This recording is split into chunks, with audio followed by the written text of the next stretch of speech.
Hello students, welcome to మనలాగ్ science YouTube channel. ఈ వీడియోలో మనం ఈనాడు, ఇండియన్ ఎక్స్ప్రెస్, సాక్షిలో కవర్ అయినటువంటి ఇంపార్టెంట్ ఆర్టికల్స్ని డిస్కస్ చేయడం జరుగుతుంది స్టూడెంట్స్. డేట్ వచ్చేసి 4th సెప్టెంబర్ 2020. సో ఈ వీడియోలో మనం కవర్ చేయబోయేటటువంటి టాపిక్స్ ఏందో మనం చూసినట్టయితే కనుక ఈ యొక్క previous year question first one, దాని తర్వాత assignments, then editorials, one liners, map activity, quiz discuss చేయడం జరుగుతుంది స్టూడెంట్స్. ఇక్కడ మీకు ఒక చిన్న ఇంపార్టెంట్ నోట్ ఏంటంటే, మీరు సాధ్యమైనంత మంది స్టూడెంట్స్ నేను అడిగే క్వశ్చన్స్కి ఆన్సర్ చేయండి స్టూడెంట్స్. ఎప్పుడైతే మీరు ఒక క్వశ్చన్కి ఆన్సర్ వెతికే ప్రయత్నంలో ఉంటారో అప్పుడు అది ఎక్కువ రోజులు గుర్తుంటుంది స్టూడెంట్స్. దాన్ని మనం యాక్టివ్ లెర్నింగ్ అంటారు.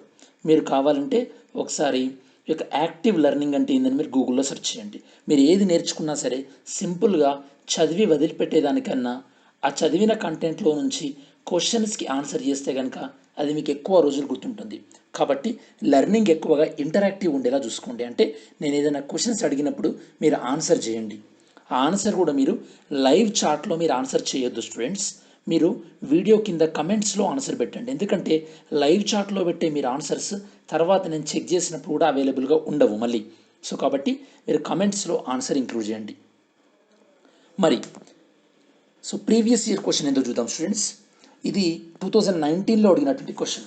ఈ క్వశ్చన్ ఏంటంటే, ఈ యొక్క అట్మాస్ఫియర్లోకి మనం క్రాప్ అంటే పంటల్ని మండించినప్పుడు ఏ గ్యాసెస్ రిలీజ్ అవుతాయి అని చెప్పేసి ఇక్కడ 4 గ్యాసెస్ ఇచ్చారు. అవేంటో మీరు ఆన్సర్ చేయండి స్టూడెంట్స్. ఇది జనరల్గా మనకి ఈ యొక్క పంజాబ్, హర్యానాలో క్రాప్ బర్నింగ్ చేస్తుంటారు కదా స్టూడెంట్స్. ఆ క్రాప్ బర్నింగ్ చేసినప్పుడు ఆ పొల్యూషన్ అనేది ఢిల్లీకి ఎక్కువ ఎఫెక్ట్ అవుతుంది. కాబట్టి ఆ పాయింట్ ఆఫ్ వ్యూలో క్వశ్చన్ అడిగారు. మనకి యూపీఎస్సీలో ఇది ఎన్విరాన్మెంట్ డిగ్రేడేషన్ అని మీకు మెయిన్స్లో ఒక టాపిక్ ఉంటుంది. ఎన్విరాన్మెంట్ డిగ్రేడేషన్ ఆ టాపిక్లో ఇదొక పార్ట్ అనమాట. అందుకోసం మీకు ఎప్పుడైనా సరే సిలబస్ అనేది బాగా ఐడియా ఉండాలి స్టూడెంట్స్. అలా అయితేనే మీరు క్వశ్చన్స్ గెస్ చేయవచ్చు ఈజీగా. ఓకే, నెక్స్ట్ ఈరోజు అసైన్మెంట్ ఏంటంటే, what are the challenges in digital education in India? మన భారతదేశంలో డిజిటల్ ఎడ్యుకేషన్లో ఉన్నటువంటి సవాళ్ళు ఏంటి అనేది మీకు క్వశ్చన్ స్టూడెంట్స్. ఆన్సర్ చేయండి. మీకు ఎంత వీలైతే అంత ఆన్సర్ చేయండి స్టూడెంట్స్. 1 పాయింట్ కానీ 2 పాయింట్లు కానీ. So you will get an idea ఎలా ఆన్సర్ చేయాలని చెప్పేసి. ఓకే, ఈరోజు ఎడిటోరియల్ మనం డిస్కస్ చేసేది ఏంటంటే, 2 ఇండియన్ ఎక్స్ప్రెస్ ఆర్టికల్, 1 ఈనాడు ఆర్టికల్ స్టూడెంట్స్. సో అలానే మనం వన్ లైనర్స్లో ఈ 6 న్యూస్ ఆర్టికల్స్ని డిస్కస్ చేయడం జరుగుతుంది. మరి first one, UN report flagging is threat to India. ఈ ఆర్టికల్లో మనం ఏం డిస్కస్ చేస్తామంటే, ప్రధానంగా అసలు యుఎన్ రిపోర్ట్ దీని పేరేంటి అనేది ఫస్ట్, దాని తర్వాత ఇది ఏం చెప్తుంది అని డిస్కస్ చేసిన తర్వాత, ఇదేం చెప్తుంది, మన భారతదేశానికి is, Islamic state for Iraq and Syria, ISIS ఉంది కదా, దాని నుండి భారతదేశానికి ఎలాంటి ముంపు ఉంది అనేది చెప్తుందన్నమాట. మరి ఏ కారణాల వల్ల మన భారతదేశానికి ఐఎస్ఐఎస్ నుంచి ముప్పు ఉంది, మరి ఈ యొక్క ఐఎస్ఐఎస్ నుంచి ముప్పుని తగ్గించుకోవడానికి మనం ఎలాంటి చర్యలను చేపట్టాలి అనేది ఈ ఎడిటోరియల్లో మనం డిస్కస్ చేయడం జరుగుతుంది స్టూడెంట్స్.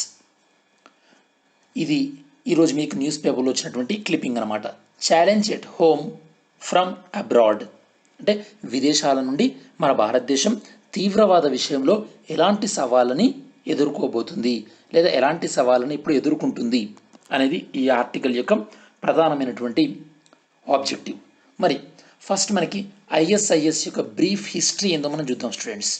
ఈ ఐఎస్ఐఎస్ అనేది టెర్రరిస్ట్ ఆర్గనైజేషన్.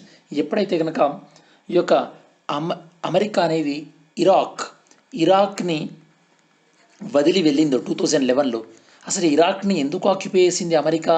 ఎందుకంటే ఇరాక్లో అణ్వాయుధాలు ఉన్నాయి అన్నటువంటి కారణంతో ఇరాక్ని యొక్క ఆక్రమించడం జరిగింది. అప్పుడు ఇరాక్ హెడ్ ఎవరంటే సద్దాం హుస్సేన్. సో మీరు స్టూడెంట్స్, మీరు హిస్టరీలో ఈ యొక్క మెసపటోమియా సివిలైజేషన్ చదివి ఉంటారు. Mesopotamia civilisation. ఓకే, ఈ యొక్క మెసపటోమియా సివిలైజేషన్ అనేది ప్రజెంట్ ఇరాన్కి సంబంధించిందా లేదా ఇరాక్కి సంబంధించిందా? ప్రజెంట్ డే ఏ ప్రాంతానికి సంబంధించింది? ఆన్సర్ చేయండి స్టూడెంట్స్. సో మరి అమెరికా అనేది ఇరాక్ నుండి వెళ్ళిన తర్వాత ఇరాక్లో సరైనటువంటి ప్రభుత్వం లేకపోవడం వల్ల ఏమైందంటే సుమారుగా ఒక 18 నెలల తర్వాత ఈ ఇరాక్లో ఒక తీవ్రవాద సంస్థ స్టార్ట్ అయింది. దాని పేరే ఆల్ ఖైదా ఇన్ ఇరాక్. ఈ సంస్థ ఇరాక్లోని కొన్ని ప్రాంతాలను, సిరియాలోని కొన్ని ప్రాంతాలను ఆక్రమించి ఈ యొక్క Islamic state for Iraq and Syria అనే సంస్థని ఏర్పాటు చేయడం జరిగింది. దాని తర్వాత ఈ సంస్థ అధిపతి అయినటువంటి ఈ యొక్క అబూ బాకర్ని ముస్లింలందరికీ కూడా నాయకుడుగా ఖలీఫా, మీరు ఖలీఫా ఉద్యమం వినుంటారు కదా స్టూడెంట్స్. ఖలీఫా ఉద్యమం అనేది నాన్ కోఆపరేషన్ మూమెంట్లో, సహాయ నిరాకరణ ఉద్యమంలో ఏ సంవత్సరంలో కలిసింది? ఆన్సర్ చేయండి students. Okay, Khalifa movement in which year it merged into non cooperation movement. Answer that one. So ఈ యొక్క సోషల్ మీడియాలో కూడా విపరీతంగా ఈ యొక్క ఐసిస్ గురించి ప్రచారం చేసింది. అప్పట్లో మనం డిస్కస్ చేసాం కూడా. ఈ యొక్క సోషల్ మీడియా అనేది పాజిటివే కాదు, నెగిటివ్గా కూడా కొంతమంది వాడుతున్నారు ఈ యొక్క యువతని రాడికలైజ్ చేయడానికి, తీవ్రవాదం వైపు మళ్లించడానికి. ఈ క్రమంలో అందరూ కూడా ఇరాక్కి రావడం లేదా సిరియాకు వచ్చి ఈ యొక్క ముఖ్యమైనటువంటి స్థావరంతో ఈ యొక్క చేతులు కలపడం కష్టం కాబట్టి ఈ ఐసిస్ ఏంటంటే కొన్ని బ్రాంచ్లను, ప్రపంచవ్యాప్తంగా కొన్ని బ్రాంచ్లను ఏర్పాటు చేసింది. వీటి పేరు ఏం పేరు అంటే విలయాస్. మీరు హిస్టరీ చదివితే కనుక మీరు ఇలాంటి బ్రాంచెస్ మీకు సూఫీ మూమెంట్లో ఒకటి వస్తుంటుంది, సిలాస్ అని. ఇలా మీరు గుర్తుపెట్టుకోవాలన్నమాట, ఇలా లింక్ చేసుకోవాలి ఒక టాపిక్కి ఇంకో టాపిక్కి. సో ఐసిస్ ప్రపంచవ్యాప్తంగా వివిధ ప్రాంతాల్లో తన యొక్క శాఖలను ఏర్పాటు చేయడం స్టార్ట్ చేశారు స్టూడెంట్స్. మరి ఈ యొక్క ఐసిస్ని అణిచివేయడానికి అమెరికా చేసినటువంటి ప్రయత్నం ఏంటంటే ఆపరేషన్ ఇన్హరెంట్ రిజాల్వ్. ఎప్పుడు టేకప్ చేయడం జరిగింది? దీన్ని 2014లో టేకప్ చేశారు స్టూడెంట్స్. మరి ఇది ఐసిస్కి సంబంధించినటువంటి బ్రీఫ్ హిస్టరీ. ఇప్పుడు ప్రస్తుతం కాంటెక్స్ట్ ఏంటంటే, సందర్భం ఏంటంటే, ఈ యొక్క ఢిల్లీలో రీసెంట్గా ఈ యొక్క ఐఎస్ఐఎస్కి సంబంధాలు ఉన్నటువంటి ఒక వ్యక్తి నుండి ఆల్మోస్ట్ 15 కిలోల పేలుడు పదార్థాలను రికవరీ చేయడం జరిగిందనమాట. ఇది ఎప్పుడు జరిగిందంటే ఈ యొక్క United nations analytical support and sanction monitoring team, ఈ టీం ఏంటంటే బేసికల్లీ ఈ యొక్క ఐఎస్ఐఎస్ దాంతోపాటు ఆల్ ఖైదా సంస్థల యొక్క తీవ్రవాద కార్యకలాపాలను ఈ సంస్థ అనేది పరిశీలిస్తుంటుంది. ఈ సంస్థ ఆల్మోస్ట్ నివేదిక ఇచ్చిన తర్వాత 1 మంత్కి ఇన్సిడెంట్ జరిగింది. మరి సంస్థ ఏ నివేదిక ఇచ్చింది అంటే ఈ సంస్థ చెప్తుంది ఏంటంటే ఈ యొక్క భారతదేశంలో ఐఎస్ఐఎస్ తన కార్యకలాపాలను పెంచుకోవడానికి భారతదేశం కేంద్రంగా ఒక హింద్ విలాయ, నేను మీకు ఇంతకుముందు చెప్పాను స్టూడెంట్స్, విలాయ అంటే ఏంది? ఒక బ్రాంచ్. భారతదేశానికి సంబంధించి ఐఎస్ఐఎస్ ఒక ప్రత్యేక సంస్థని ఏర్పాటు చేసింది అని వీళ్ళు చెప్తున్నారు స్టూడెంట్స్. ఇందులో ఆల్మోస్ట్ ఎంతమంది రిక్రూట్ అయ్యారంటున్నారు? అరౌండ్ 180 నుండి 200 మెంబర్స్ వరకు కూడా రిక్రూట్ అయ్యారు. వీళ్ళు ఎక్కువగా ఏ రాష్ట్రాల నుంచి ఉన్నారని చెప్తుంది రిపోర్ట్స్? కేరళ అండ్ కర్ణాటక నుంచి ఉందని చెప్పేసి ఈ రిపోర్ట్ చెప్తుంది స్టూడెంట్స్. దాంతోపాటు ఈ రిపోర్ట్ ఇంకేం చెప్తుందంటే ఈవెన్ ఆల్ ఖైదా సంస్థ, ఐఎస్ఐఎస్ ఒక సంస్థ, ఇంకో సంస్థ ఆల్ ఖైదాలో కూడా ఆల్మోస్ట్ ఈ యొక్క బంగ్లాదేశ్, ఇండియా, మయన్మార్, పాకిస్తాన్ నుండి ఒక 150 నుండి 200 మంది వరకు ఆల్ ఖైదా సంస్థలు కూడా రిక్రూట్ అయినట్టు ఈ రిపోర్ట్ చెప్తుంది స్టూడెంట్స్. సో మరి మీకు డౌట్ రావచ్చు, తక్కువ మెంబర్సే కదా, దీనివల్ల మనకు ప్రాబ్లం ఏంది అని మీకు డౌట్ రావచ్చు. సో అసలు మన భారతదేశానికి దీనివల్ల ఉండేటటువంటి కన్సర్న్, దీనివల్ల ఉండేటటువంటి ప్రాబ్లం ఏంటంటే, సో ఫస్ట్ వన్, ఈ యొక్క ఐఎస్ఐఎస్ దీని యొక్క ప్రభావం ఇంతకుముందు ఉండేది కాదు. ఇప్పుడు ఇండియా స్థావరంగా కాన్సన్ట్రేట్ చేయడం అనేది మన అంతర్గత భద్రతకు ఈ యొక్క ముప్పు లాంటిది. దాంతోపాటు ఐఎస్ఐఎస్ తన కార్యకలాపాలను ఈ యొక్క బంగ్లాదేశ్, శ్రీలంకలో రీసెంట్గా ఎక్కువ చేస్తుంది. దానివల్ల మన భారతదేశంలో కూడా ఈ ఎఫెక్ట్ పడే అవకాశం ఉంటుంది. శ్రీలంకలో మీరు ఈస్టర్ అటాక్స్ వినుంటారు కదా, ఈస్టర్ అటాక్ జరిగినాయి. దానికి ఎవరు రెస్పాన్సిబుల్ అన్నారు? ఐఎస్ఐఎస్ రెస్పాన్సిబుల్ అన్నారు. మరి అసలు ఈ యొక్క సంస్థలోకి మన భారతదేశంలో వేరే రాష్ట్రాల నుండి కాకుండా ఈ కేరళ నుండి ఎందుకు అట్రాక్ట్ అవుతున్నారంటే, మీరు హిస్టారికల్గా చూసినట్టయితే కనుక, మీరు అంటే పోర్చుగీస్ వాళ్ళు ఈ యొక్క కాలికట్కి రాకముందు కూడా హిస్టారికల్గా కూడా చారిత్రాత్మకంగా ఈ యొక్క ముస్లిం దేశాల నుండి కేరళకి వాణిజ్యపరమైనటువంటి సంబంధాలు ఉండేవి. ఉండేవి. దానివల్ల ఇప్పుడు మీరు చూసినట్టయితే కనుక గల్ఫ్లో, సౌత్ ఇండియాలో గల్ఫ్లో ఉన్నతమైనటువంటి స్థానాలలో ఎక్కువ మంది ఉందంటే కేరళ ఇట్సే. ఈవెన్ కేరళ వరదలప్పుడు గల్ఫ్ దేశమైనటువంటి యుఏఈ అండ్ సౌదీ అరేబియా కూడా కేరళకి సహాయం చేయడానికి ముందుకు వచ్చినాయి. అంటే కేరళ వాళ్ళ యొక్క ప్రభావం ఎంత ఉందో మీరు అర్థం చేసుకోవచ్చు. దానితోపాటు ఈ గల్ఫ్ దేశాలలో రాజకీయ అనిశ్చితి ఏం చేస్తుందంటే అక్కడ ఉన్నటువంటి యువకుల్ని, వాళ్ళతో పాటు అక్కడ ఉన్నటువంటి మన భారతీయుల్ని కూడా ప్రభావితం చేసి వీళ్ళు తీవ్రవాదం వైపు వెళ్ళే విధంగా ఈ యొక్క పరిస్థితులు అనేవి ఉన్నాయి స్టూడెంట్స్. దాంతోపాటు కేరళలో ఈ యొక్క అతివాదాన్ని ప్రమోట్ చేస్తున్నటువంటి సంస్థలు కూడా ఎక్కువైపోతున్నాయి.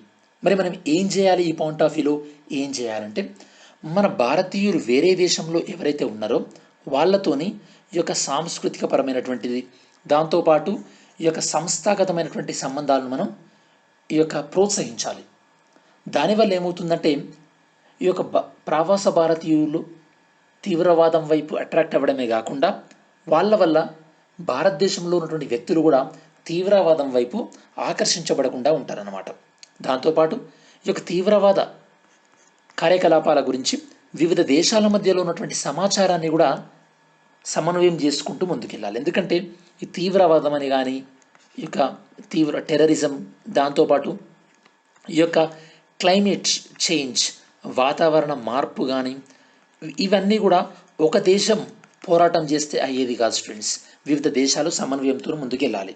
కాబట్టి ఫైనల్ కంక్లూజన్ ఏంటంటే భారతదేశానికి మన ప్రపంచానికి మన భారతదేశం ఈ యొక్క భిన్నత్వంలో ఏకత్వాన్ని చూపెట్టినటువంటి దేశం. మరి దీన్ని ఇలానే కంటిన్యూ చేస్తూ మనం ఇందులో ఉన్నటువంటి సవాళ్ళను ఎదుర్కొంటూ ముందుకెళ్లాల్సినటువంటి అవసరం ఎంతైనా ఉంది. సో మనం నెక్స్ట్ ఆర్టికల్కి వెళ్ళే కన్నా ముందు ఈ ఆర్టికల్ మనం డిస్కస్ చేసింది ఏంటంటే స్టూడెంట్స్, అసలు ఐఎస్ఐఎస్ బ్రీఫ్ హిస్టరీ ఏంది, దాని తర్వాత ఐఎస్ఐఎస్ నుంచి ఎలాంటి ముప్పు ఉంది, దీన్ని ఎవరు చెప్తున్నారు ఈ యొక్క ముప్పు ఉందని చెప్పేసి, దీని గురించి మనం ఎందుకు వర్రీ అవ్వాలి, ఇది కేరళనే ఎందుకు జరుగుతుంది, దీనికి ఎలాంటి చర్యలు తీసుకోవాలని ఫైనల్గా మనం కంక్లూడ్ చేయడం జరిగింది స్టూడెంట్స్. మరి సెకండ్ ఆర్టికల్ ఏంటంటే ప్రమాణాలతోనే ప్రమాదాల కళ్యం. అంటే ఇది దేని గురించి అంటే ఈ యొక్క ఇండస్ట్రియల్ డిజాస్టర్స్ అంటే ఏదైతే కనుక పరిశ్రమల్లో ప్రమాదాలు జరుగుతున్నాయో, ఈ పరిశ్రమల్లో ప్రమాదాలు జరగద్దంటే మనం ఉన్నత ప్రమాణాలను పాటించాలి. దాంతోపాటు ఎలాంటి చర్యలు తీసుకోవడం ద్వారా ఈ యొక్క పారిశ్రామిక ప్రమాదాలను మనం నిరోధించవచ్చో చూద్దాం స్టూడెంట్స్ ఒకసారి. ఇది మరి మనకి ఎగ్జామినేషన్ పాయింట్ ఆఫ్ వ్యూలో పేపర్ 3 డిజాస్టర్ మేనేజ్మెంట్లో ఇంపార్టెంట్. ఇక్కడ మీకు క్వశ్చన్ స్టూడెంట్స్, డిజాస్టర్ మేనేజ్మెంట్ యాక్ట్ని ఏ సంవత్సరంలో వేసాం మనం? డిజాస్టర్ మేనేజ్మెంట్ యాక్ట్ని ఏ సంవత్సరంలో వేసాం? దాంతోపాటు డిజాస్టర్ మేనేజ్మెంట్ అనేది ఏ మంత్రిత్వ శాఖ పరిధిలో ఉంటుంది? ఓకే, నౌ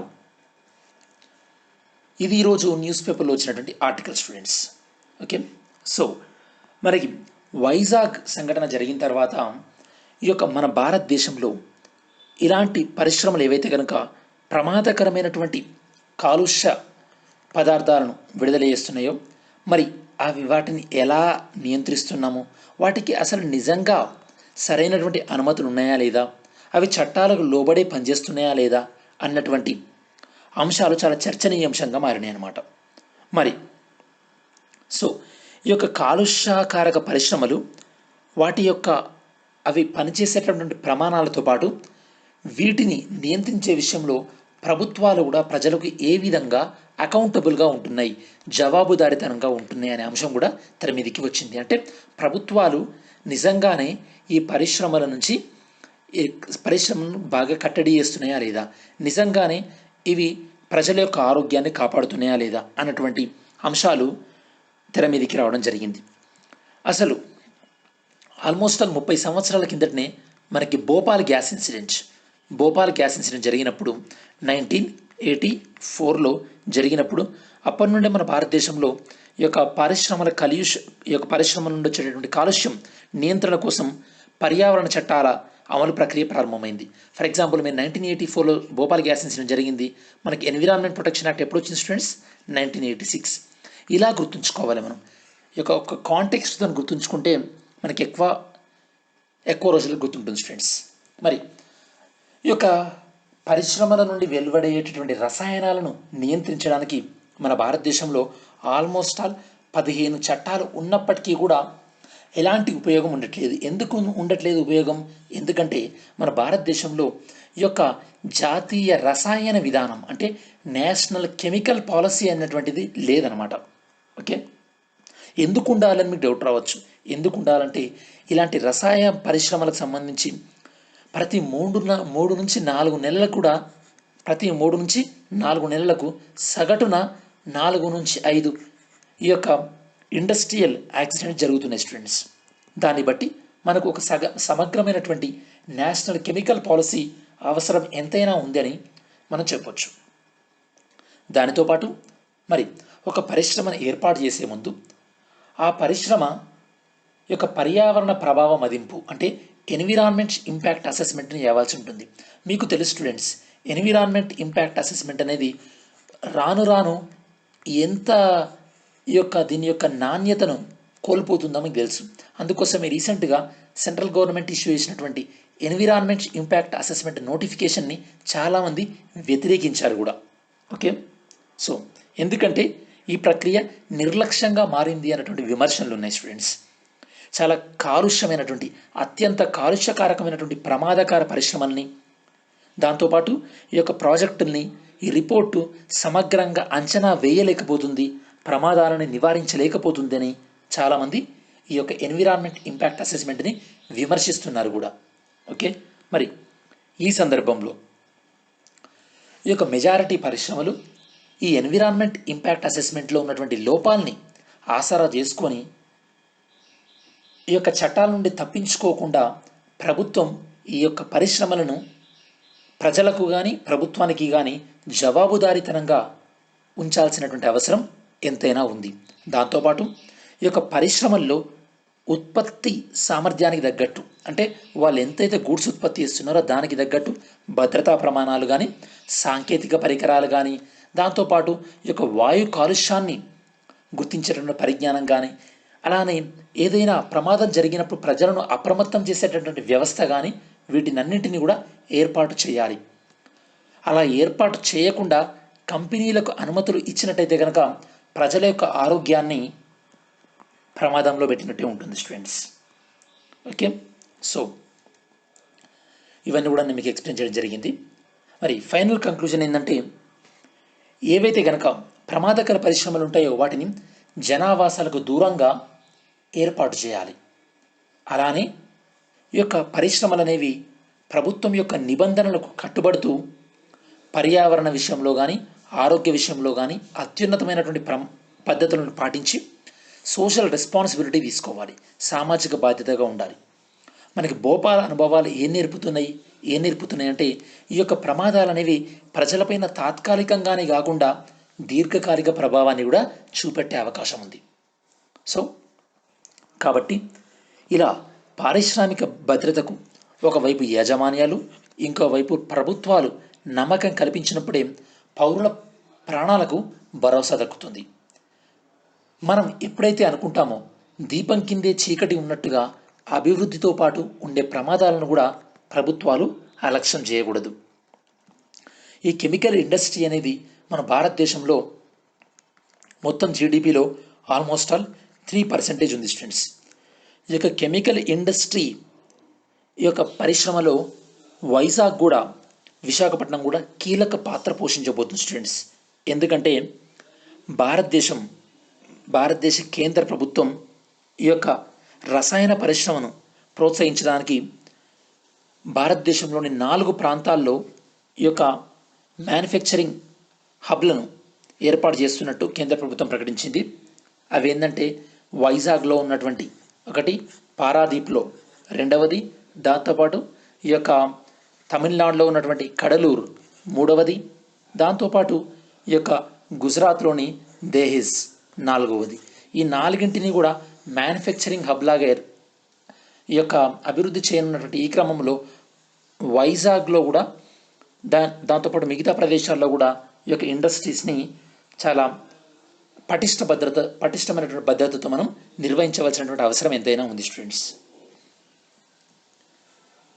నెక్స్ట్ మనం డిస్కస్ చేయబోయేది డిజిటల్ ఎడ్యుకేషన్.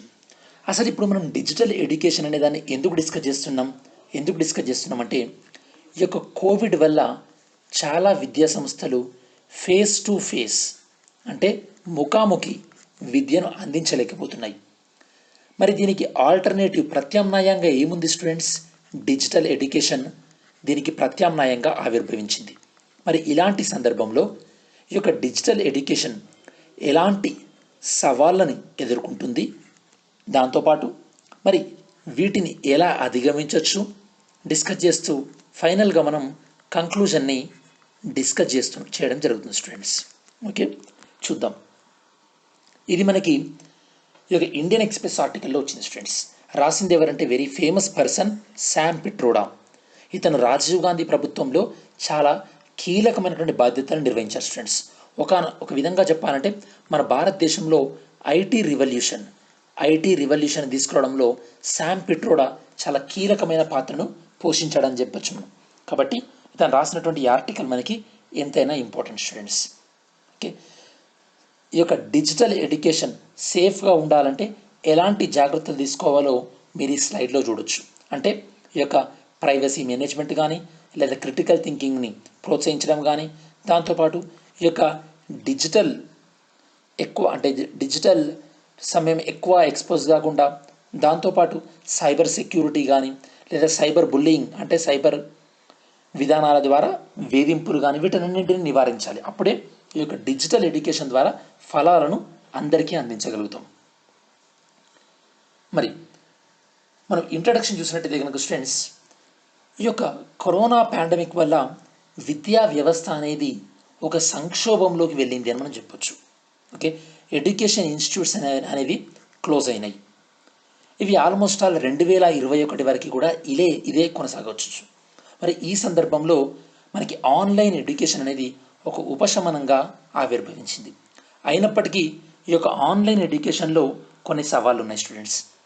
అసలు ఈ యొక్క డిజిటల్ ఎడ్యుకేషన్ అంటే కేవలం ఈ యొక్క ఇంటర్నెట్ ద్వారా క్లాసులు చెప్పి వీడియోలు ఇవ్వడమే కాదు స్టూడెంట్స్.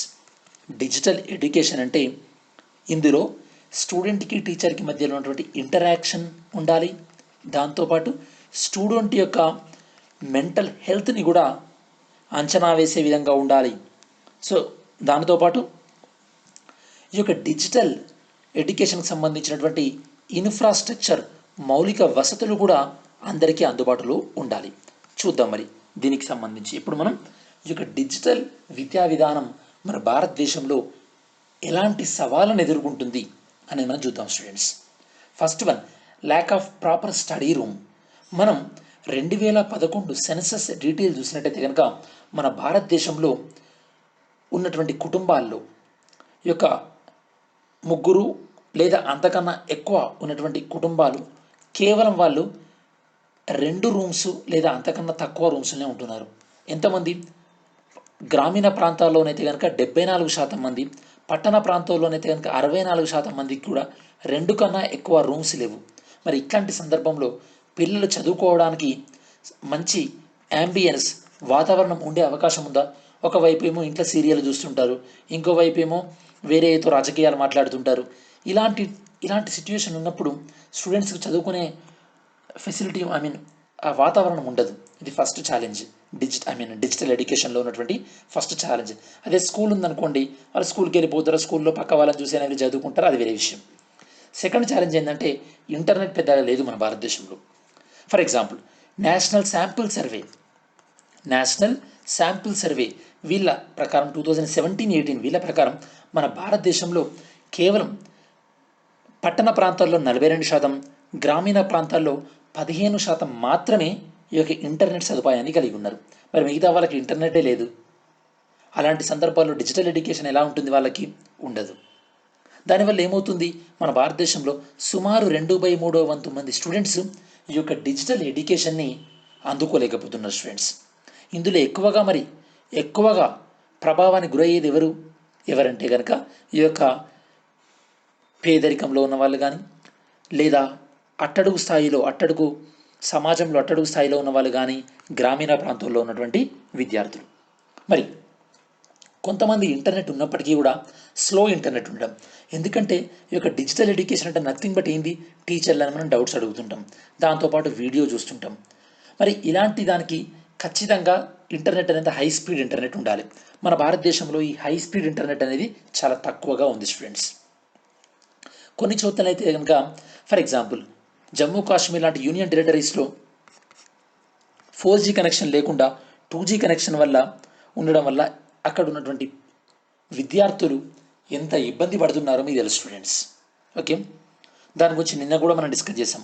జమ్మూ కాశ్మీర్లో 4G ఇంటర్నెట్ గురించి ఈ యొక్క మన పార్లమెంట్లో ఐటీ కమిటీలో కొద్దిగా డిస్ప్యూట్ వచ్చింది అని చెప్పేసి మీకు పార్లమెంట్లో ఈ యొక్క పార్లమెంట్ కమిటీలు ఎలా పనిచేస్తాయి అనేది కూడా మీకు చెప్పాను స్టూడెంట్స్.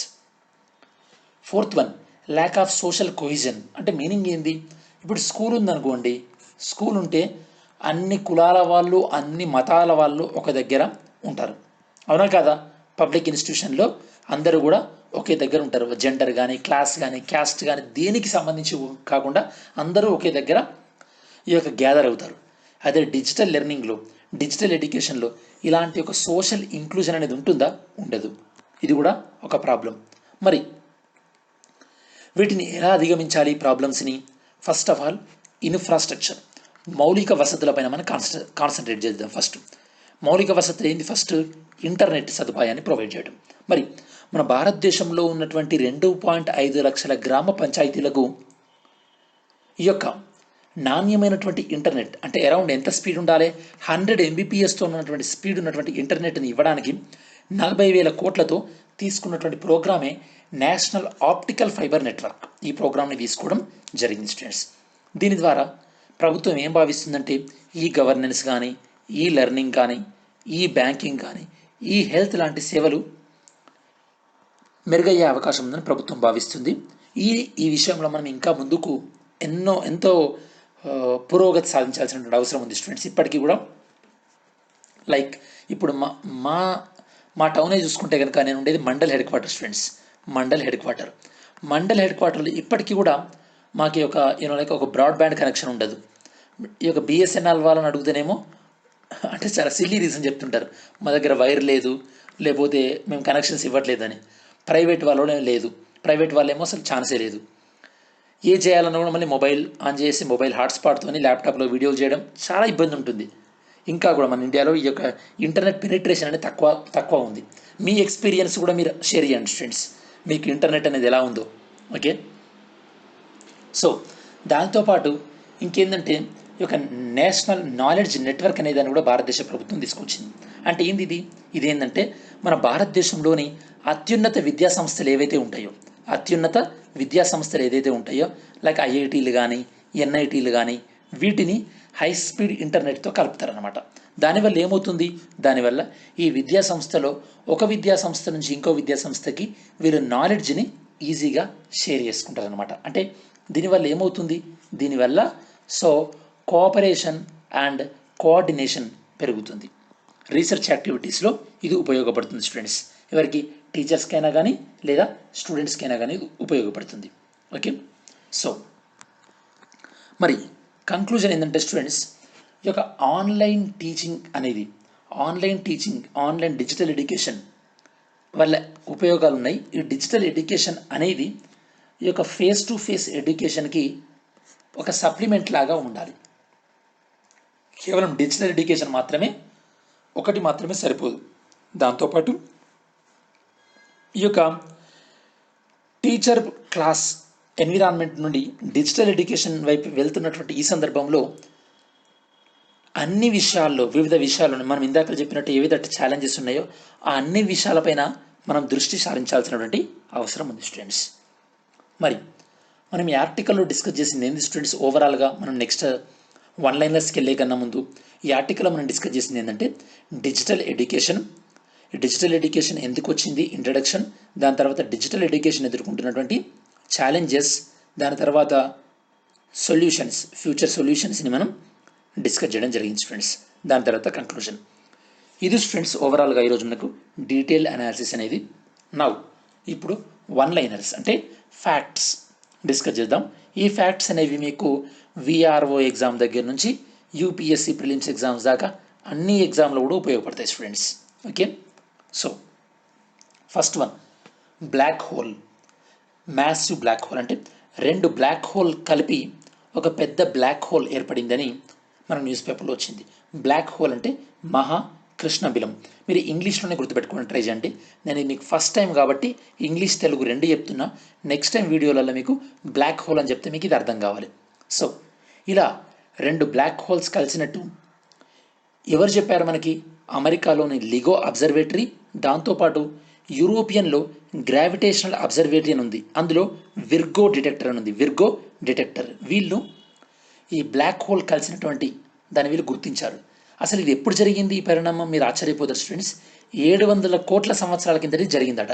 ఇప్పుడు దాన్ని మనం కనుక్కున్నామంటే అంత దూరంలో మనం ఉన్నాం. మరి మనకి ఇది ఏ విధంగా తెలిసింది? ఏ విధంగా తెలిసిందంటే ఎప్పుడైతే కనుక బ్లాక్ హోల్స్ కలుస్తాయో అప్పుడు గ్రావిటేషనల్ వేవ్స్ అనే దాన్ని ప్రొడక్షన్ అవుతాయి. సో ఇప్పుడు మనం గుర్తించినటువంటి గ్రావిటేషనల్ వేవ్ ఏంటంటే గ్రావిటేషనల్ వేవ్ 190521 అనేదాన్ని గుర్తించాం. మరి అసలు స్పెషల్ ఏంది? చాలాసార్లు ఇలా బ్లాక్ హోల్ కలుస్తుంటాయి కదా. స్పెషల్ ఏంటంటే సాధారణంగా బ్లాక్ హోల్ అనేది సూర్యుని యొక్క మాస్కి 70 రెట్ల కన్నా ఎక్కువ ఉండదు. కాకపోతే ఇప్పుడు ఏవైతే రెండు బ్లాక్ హోల్స్ కలిసాయో అందులో ఒక బ్లాక్ హోల్ మాస్ అనేది సూర్యునికి 85 రెట్లు ఎక్కువ ఉందట. జనరల్గా ఇంత ఎక్కువ ఉన్నటువంటి స్టార్ నక్షత్రం ఇది నశించిపోతే బ్లాక్ హోల్ అనేది ఏర్పడదు బ్లాక్ హోల్ అనేది. కాకపోతే ఇక్కడ బ్లాక్ హోల్ ఉంది మనకి. ఇదే ఆశ్చర్యకరమైనటువంటి విషయం. మరి ఇక్కడ మీకు క్వశ్చన్స్ ఫ్రెండ్స్. గ్రావిటేషనల్ వేవ్ని మొట్టమొదటిసారిగా గ్రావిటేషనల్ వేవ్ గురించి చెప్పినటువంటి శాస్త్రవేత్త ఎవరు? ఆన్సర్ చేయండి students. Second one, RI forest land. ఈ యొక్క ఆర్ఐ ఫారెస్ట్ అనేది ఇది చాలా కాంట్రవర్షియల్లో ఉండే స్టూడెంట్స్. దీన్ని ఇంతకుముందు దేవేంద్ర ఫడ్నవీస్ గవర్నమెంట్ దీన్ని తొలగిస్తామన్నారు. అప్పుడు ఎన్నికలప్పుడు ఇది చాలా వివాదాస్పదంగా మారింది.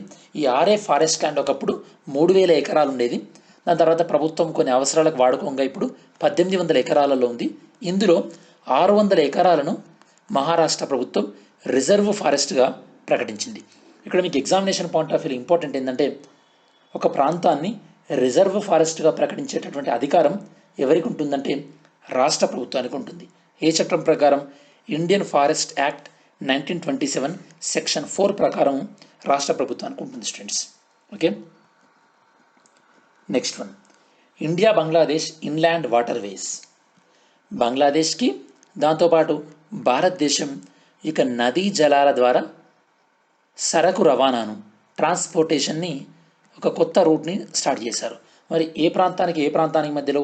భారతదేశంలో ఏ రాష్ట్రం అంటే అది త్రిపుర రాష్ట్రం. బంగ్లాదేశ్లోని దౌడ్ కండి నుంచి త్రిపురలోని సొనమురా అనే ప్రాంతానికి మధ్యలో ఈ యొక్క కార్గో షిప్ని స్టార్ట్ చేయడం జరిగింది స్టూడెంట్స్. దేన్ని ఉపయోగించుకొని? Waterway, inland waterway.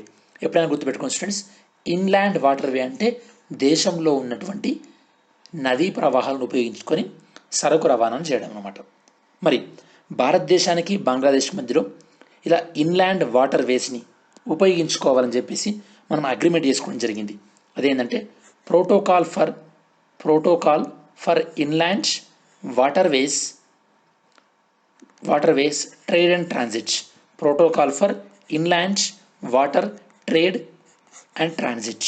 ఓకే, దీనికి ఒప్పందం చేసుకోవడం జరిగింది. ఎప్పుడు? 1972లో దీనికి ఒప్పందం చేసుకోవడం జరిగింది students.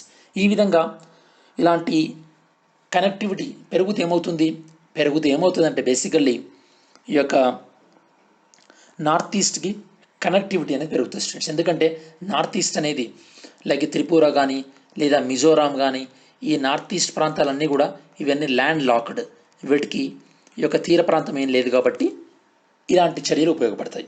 Next, US India strategic partnership forum. ఇది మనం ఎందుకు డిస్కస్ చేస్తున్నాం?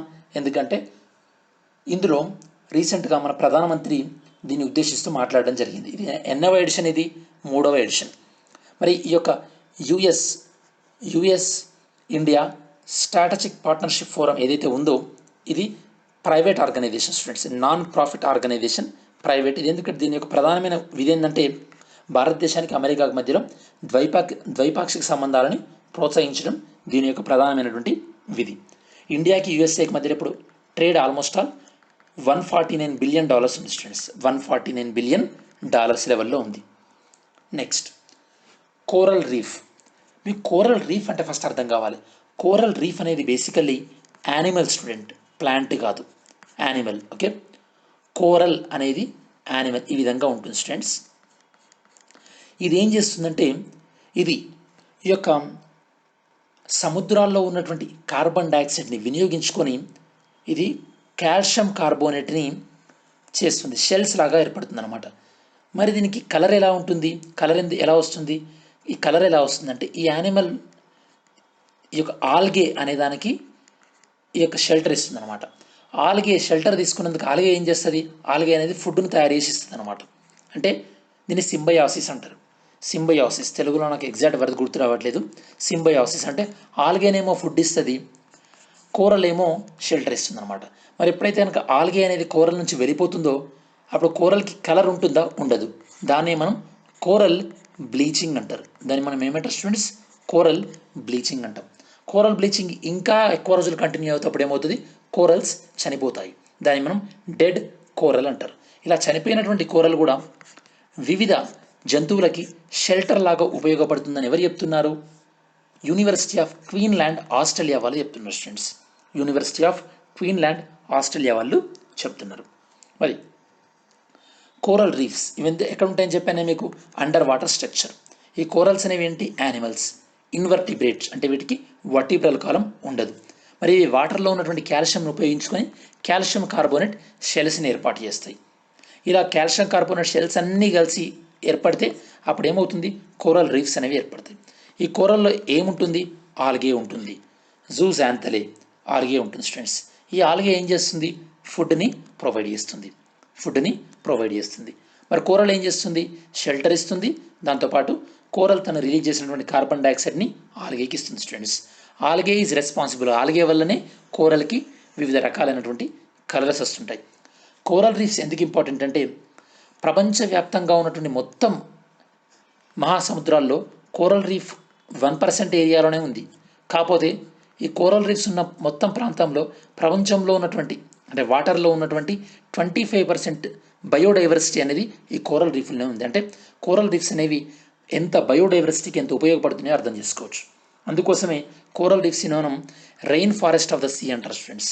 Rain forest of the sea అంటారు. ఎందుకంటే ఈవెన్ రెయిన్ ఫారెస్ట్లో కూడా బయోడైవర్సిటీ ఎక్కువగా ఉంటుంటుంది. మరి కోరల్ రీఫ్స్ నుండి ఆల్గే వెళ్ళిపోతే దాన్ని ఏమంటారు? బ్లీచింగ్ అంటారు. కోరల్ రీఫ్స్ని కాపాడడానికి ప్రపంచవ్యాప్తంగా ఇంటర్నేషనల్ కోరల్ రీఫ్ ఇనిషియేటివ్ అనేదాన్ని తీసుకోవడం జరిగింది స్టూడెంట్స్. ఇండియాలో కూడా జువాలజికల్ సర్వే ఆఫ్ ఇండియా వీళ్ళు కూడా గుజరాత్ ఫారెస్ట్ డిపార్ట్మెంట్తో కలిసి ఈ యొక్క కోరల్స్ని వాటికి తిరిగి జీవం ఇవ్వడానికి బయోరాక్ లేదా మినరల్ అక్రిషన్ టెక్నాలజీని యూజ్ చేస్తున్నారు students. Next world coconut day. World coconut day రోజు ఏ డేని సెలబ్రేట్ చేస్తున్నాం? 2 సెప్టెంబర్ 2020. ఎందుకు ఈరోజు అంటే ఆ రోజు ఈ యొక్క ఏషియా పసిఫిక్ కోకోనట్ కమ్యూనిటీ అనేది ఆ రోజు ఏర్పడ్డది. కాబట్టి ఆ రోజున మనం ఈ యొక్క కోకోనట్ డేని సెలబ్రేట్ చేస్తున్నాం స్టూడెంట్స్. ఈ యొక్క ఏషియా పసిఫిక్ కోకోనట్ కమ్యూనిటీ అనేది ఎవరి ఆధ్వర్యంలో పనిచేస్తుందంటే ఈ యొక్క United nation economic and social commission for Asian Pacific UNSK ఈ ఆర్గనైజేషన్ ఆధ్వర్యంలో పనిచేస్తుంది. ఇండియాలో కోకోనట్ ప్రొడక్షన్ ఎక్కువగా ఉన్నటువంటి స్టేట్ ఏంటంటే కేరళ స్టూడెంట్స్. కేరళ. ఓకే, దీనితోని మన 1 లైనర్స్ కంప్లీట్గా అయిపోయింది స్టూడెంట్స్. దెన్ మనం మ్యాప్ యాక్టివిటీ ఏందో చూద్దాం స్టూడెంట్స్. మ్యాప్ యాక్టివిటీ మిమ్మల్ని నిన్న గయా నేషనల్ పార్క్ అని అడిగాను. సారీ స్టూడెంట్స్, అదే గౌతమ్ బుద్ధ నేషనల్ పార్క్. ఈ గౌతమ్ బుద్ధ నేషనల్ పార్క్ అనేది భారతదేశంలో ఏ రాష్ట్రాలలో ఎక్స్పాండ్ అయ్యిందంటే బీహార్, జార్ఖండ్ పరిధిలో ఉంది స్టూడెంట్స్. బీహార్ జార్ఖండ్ పరిధిలో ఉంది.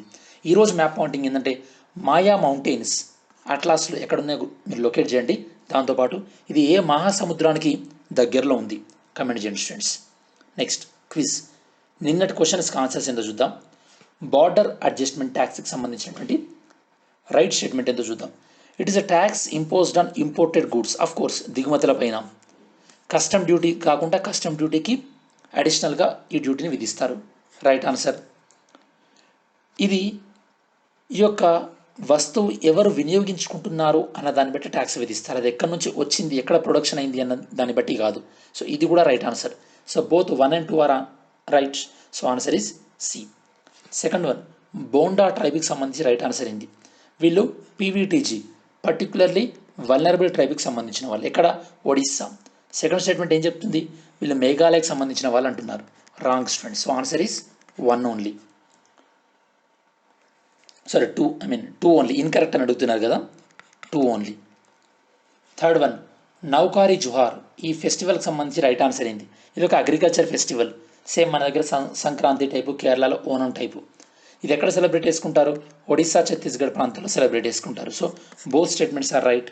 Both 1 and 2 are right. Fourth one, ఇక ఏ బ్యాంక్ ఫస్ట్ టైం రైతులకు రుణాలు ఇవ్వడానికి శాటిలైట్ డేటాను ఉపయోగించుకుంటామని అనౌన్స్ చేసింది? ఏ bank students? ICICI. Fifth one, G Satish రెడ్డికి ఏ సంస్థ చైర్మన్గా 2 సంవత్సరాల ఎక్స్టెన్షన్ పొడిగింపు ఇవ్వడం జరిగింది? మీ అందరికీ తెలుసు, డిఆర్డిఓ స్టూడెంట్స్. మరి ఈరోజు క్విజ్ క్వశ్చన్స్ ఏంటంటే, సో జమ్మూ కాశ్మీర్కి సంబంధించినటువంటి రూల్స్ నేను మీకు రీసెంట్గా చెప్పాను. ఏం చెప్పాను అంటే అక్కడ లెఫ్టినెంట్ గవర్నర్కి ఏ అధికారాలు ఉంటాయి, అలానే లెఫ్టినెంట్ గవర్నర్కి అక్కడ మినిస్టర్స్కి ప్రాబ్లం వస్తే ఎవరిది అథారిటీ ఉంటుంది, ఇవి చెప్పాను నేను మీకు. మరి ఈ రూల్స్ని అనౌన్స్ చేసినటువంటి మినిస్ట్రీ ఎవరు? Second one, global innovation index, దీన్ని రిలీజ్ చేసింది ఎవరు? Third one, European investment bank మన భారతదేశంలో 650 మిలియన్లను ఏ మెట్రోలో ఇన్వెస్ట్ చేయబోతున్నారు? మిషన్ కర్మయోగికి సంబంధించినటువంటి రైట్ ఆన్సర్ ఏందో పిక్ చేయండి స్టూడెంట్స్. ఫిఫ్త్ వన్, రీసెంట్గా మన భారతదేశంలో ప్రపంచంలోని అతిపెద్ద సోలార్ ట్రీని సిఎస్ఐఆర్ అనుబంధ సంస్థ వెస్ట్ బెంగాల్లో దీన్ని ఏర్పాటు చేయడం జరిగింది. ఆ అనుబంధ సంస్థ పేరేంది? Next one, USISP, US India strategic partnership forum, మనం ఈరోజు డిస్కస్ చేసాం. దానికి సంబంధించిన రైట్ ఆన్సర్ ఏందో పిక్ చేయండి. Seventh one, the presidential year అన్న బుక్ను రాసింది ఎవరు? సో ఇది స్టూడెంట్స్ మీరు ఖచ్చితంగా ఆన్సర్ చేయడానికి ట్రై చేయండి స్టూడెంట్స్. కొద్దిగా స్టడీస్లో డెడికేటెడ్గా ఉండండి. ఓన్లీ వీడియో ఒక్కటి చూస్తే సరిపోదు students. Okay, it's my request to you. Now మీకు ఈ వీడియో నచ్చినట్టయితే కనుక లైక్ చేయండి, మీ ఫ్రెండ్స్కి ఉపయోగపడుతుంది అనుకుంటే షేర్ చేయండి, అలానే మన ఛానల్కి సబ్స్క్రైబ్ చేసుకున్నట్టయితే కనుక సబ్స్క్రైబ్ చేసుకోండి. Thanks for watching this video. See you in next video.